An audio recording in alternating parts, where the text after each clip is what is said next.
Hi everyone, welcome back to Outside Xbox at Gamescom 2016. We have just come out of a demo of Dishonored 2, and we're here to tell you about the coolest things that we saw in it.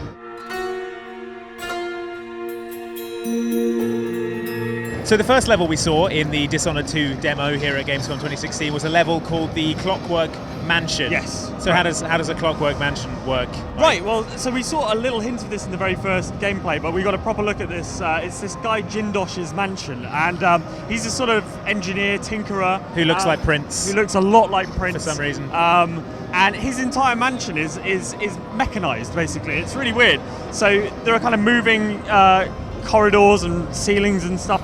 Basically, there are levers, and the entire level sort of changes and shifts, which is going to make it really, really difficult to remember where you were and how you get around the place. Yeah, so you make your way up to a gallery in the mansion, and you pull a switch, and things start to sort of display cases rise up out of the floor, and then the ceiling folds away, and it becomes sort of double height, and you get into some story stuff with Jindosh, and then he starts to send enemies after you, and you can actually use the way that the mansion reconfigures itself in combat. So there'll be enemies chasing you, you can pull a switch, and things will rise up out of the floor, trapping them in a certain section. Or pull them down below you, so you can drop down and do like an air kill or something like that. So it's really impressive, and it just looks really, really beautiful, because stuff, a staircase doesn't just lower, it kind of lowers in sequence so that it kind of folds away. It's really, really cool. Everything's very mechanical and in sequence, which is very satisfying to watch. Also, what I noticed was that you approach the mansion on a roller coaster. On a roller coaster, yeah, it's the coolest thing. You're going up like a roller coaster track to get there. I was like, I'm just going to ride on that. Yeah. Forget going in and facing off with Jindosh. I'm going to ride the roller coaster. Right, much safer. Yeah, he's a conspirator against Emily. I think that's why you're there to cause him trouble. But I mean, why would you do that when you live in a house with a roller coaster? Just enjoy your life, man. Yeah, exactly.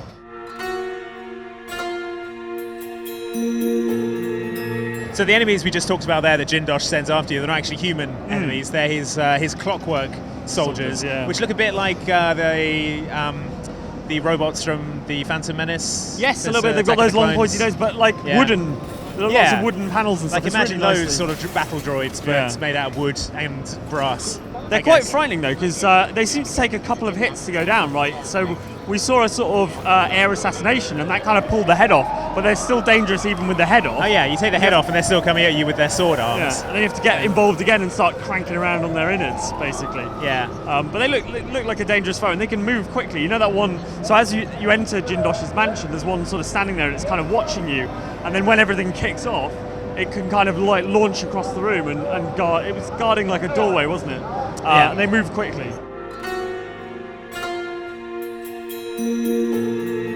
We also saw some of Emily's new abilities. We were playing as Emily. We saw the domino ability that they had already shown at E3, where you can link enemies together. So you look at sort of 3 enemies. I think it's up to 3. And then the fate shared by one is shared by all of them. So they linked 3 enemies, decapitated one, and the other 2's heads just popped off their shoulders. Yeah, it seems like that's going to be really, really useful. I'm not sure what the kind of fiction behind that is, but it certainly works for me, because you can just tag up a bunch of enemies and drop in and get rid of them all at once with a single like air assassination or stealth kill.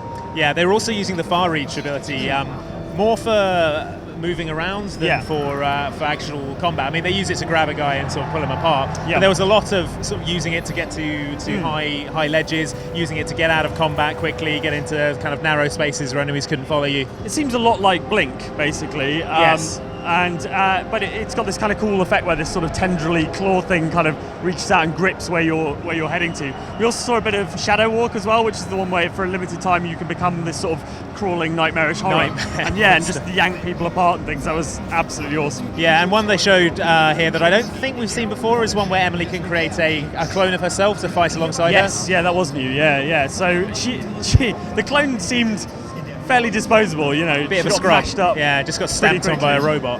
But it was a useful distraction from the kind of Clockwork Soldier, and the player was able to just kind of hang back and shoot from a distance. So it'll buy you a bit of time in a pinch.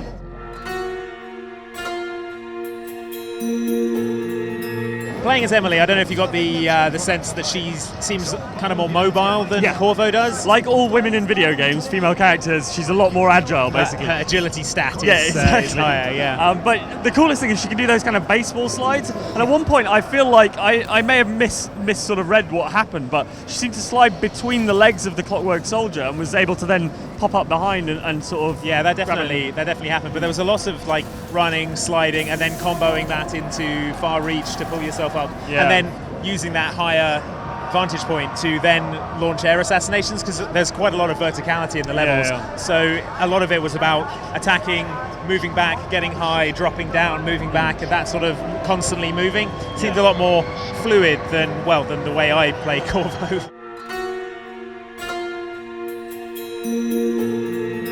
We saw another level from the game, the Royal Conservatory, which was it looked awesome. It was like a natural history museum.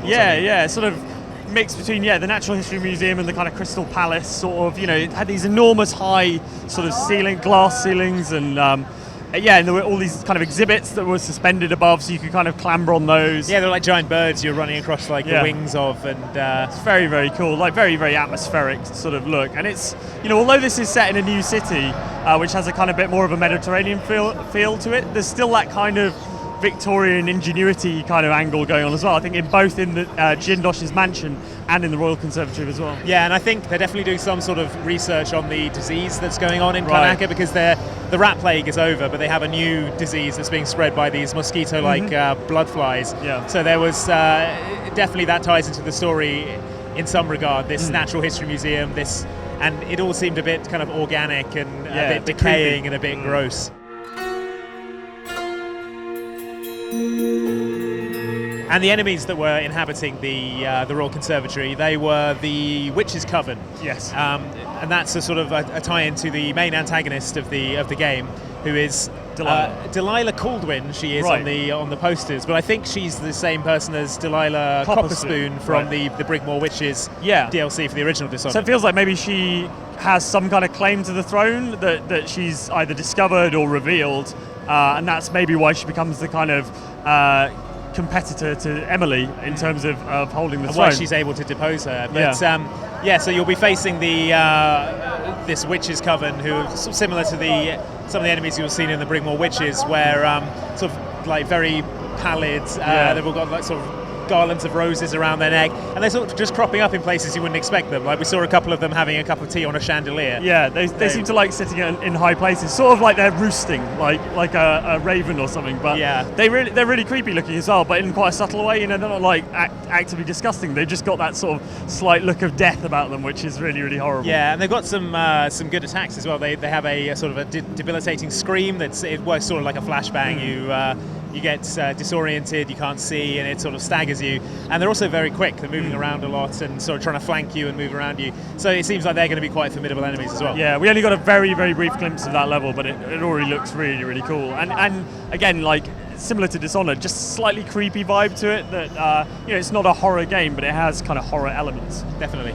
So that was Dishonored 2 here at Gamescom 2016. Like and subscribe if you enjoyed this, and we'll see you next time on Outside Xbox.